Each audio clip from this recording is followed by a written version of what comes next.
Hey everybody, it's Pete. It's Sunday afternoon. We're going to be making a game plan for Monday morning, August 30th, 2021. Obviously, we have a 3-day weekend coming up, so there's going to be a busy start to the week. I think a lot of people will be dialing it in, especially Friday afternoon.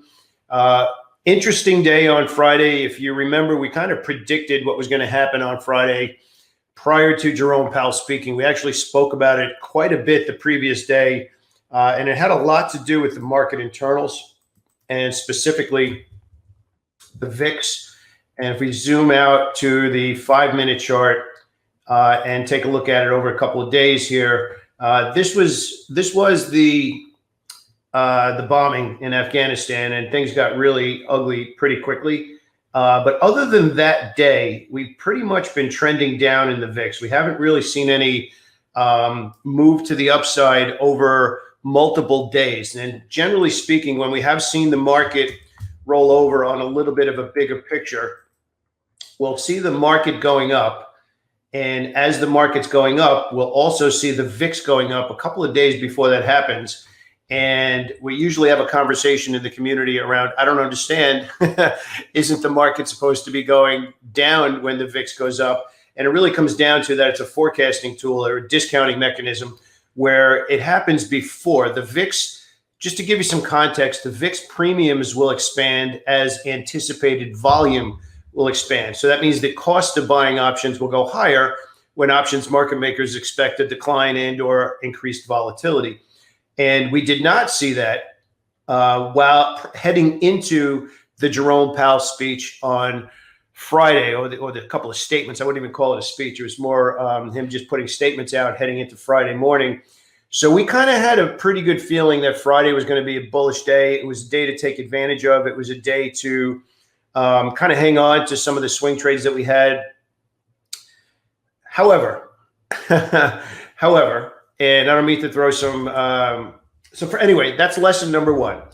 Lesson number two is what we're going to talk about here, which is Pfizer. And we could even bring XPEV into the equation here. And this is really more of a lesson on putting the pieces together, but we're going to stick to Pfizer here.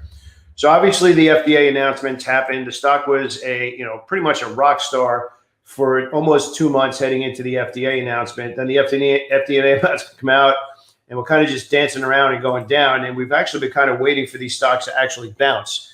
They've been in the bullish U-turn and or snapback setup for the last 5 days. But if you look over here, 1, 2, 3, 4, 5, 6, 7, 8, 7 out of the last days have been red candlesticks. What's the point, right? What is the point? There's two things here.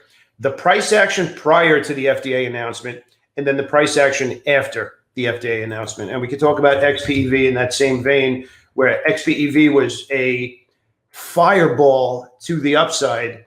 And then they announced an offering which completely changed the tone of the stock. So news after the fact, and hasn't been the same since then. I mean, this is pretty dramatic. Let me actually get these off the screen here. And this is the kind of stuff that we really need to work on and make sure we focus on as a community. This is the quote unquote amazing 5 weeks. Then the announcement came out about the offering, and we got 1, 2, 3, 4, 5, 6, 7, 8, 9, 10, 11 weeks of melted candles. So the tape changed after the news, but the news came out after this. Okay.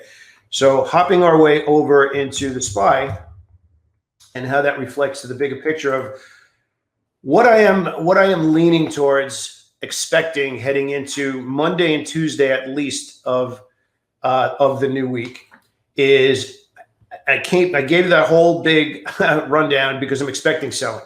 I'm expecting that the market was anticipating what Jerome Powell made in his statement. And you can see the 5 days leading up to, after a little bit of a nonsense over here to the downside, big volume, new all-time highs. I would dare say vicious move to the upside that never even saw the light of day on the other side of the market. And this, you can obviously see here, this is the time when the news came out. And if you read the email that I put out, I don't remember if it was Thursday or Friday, but I believe it was Thursday, where I had made the comment that everybody is on the same side of the boat right now, which was I was implying that where are the buyers? I mean, there's no buyers left. At some point, you start to put the pieces together where everybody has participated. And I'm using everybody in context here, so please keep what I'm saying here in the context of the ideas that we're about to look at. I feel pretty strongly that the price action prior to his statement is going to end up being a sell the news event. Now, to what degree, that remains to be seen. However, if you look at some of the things that we normally look at every day and the foundation of what we do every day, which is running through sector rotation, and obviously this is heading into Monday. So the day, dramatic difference from Thursday to Friday. The day was very strong. The last 5 days coming off of that low that we had in the market after we pushed down and everything looked like it was collapsing. Last week was amazing from so many different angles. There was rotation happening. A lot of good things happened. I'm not quantifying this. I am telling you from experience, I'm expecting some profit taking. I'm expecting that the news came out, more news over the weekend, retaliation, the hurricane that's happening. God take care of those people in New Orleans right now. I'm not saying I'm short selling. So I want to be clear about that. I'm not saying that I'm going to be calling out short sales. What I am saying is we need to be very on top of our game on a higher opening on Monday morning. It just lined up absolutely perfect where we rallied really hard into Friday's news, and it's setting up for where there's nothing wrong with that. It's setting up for selling a little bit of that good news. Now, if you go a little bit deeper into everything that we've been discussing, energy stocks, we've been talking about them for the last week and a half. They've been in the tracking journal. They've been stuff that we've been saying, not yet, but absolutely keep watching them. Basic materials have been in our watch list for a while now, STLD, X, NUE, and a few stocks like that.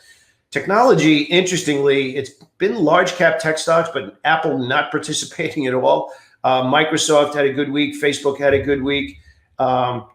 Netflix, let's take a quick look at that because that's also in the list.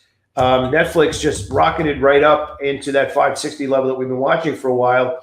And almost exactly paused right there. And again, just to give you some context, this is what the year looks like.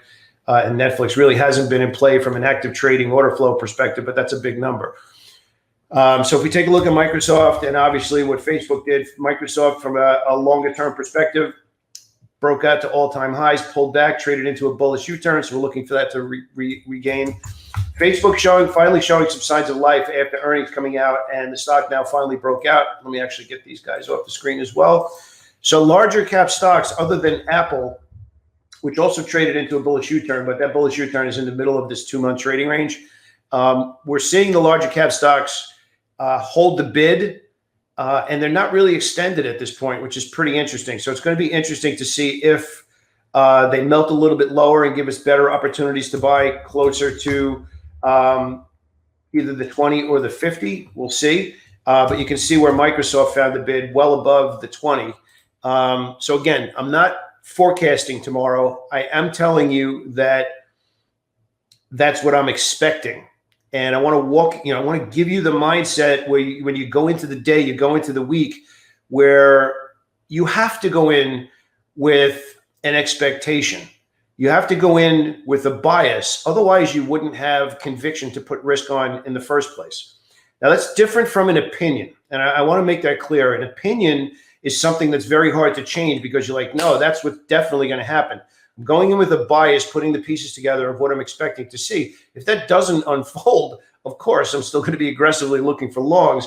But some of the trades that we've been watching are going to be very, very hard to be looking for new swing trades. You're going to just be looking for these stocks to either pause or find a little bit of profit taking. And obviously, there were some big news stories over the weekend between deals with ESPN.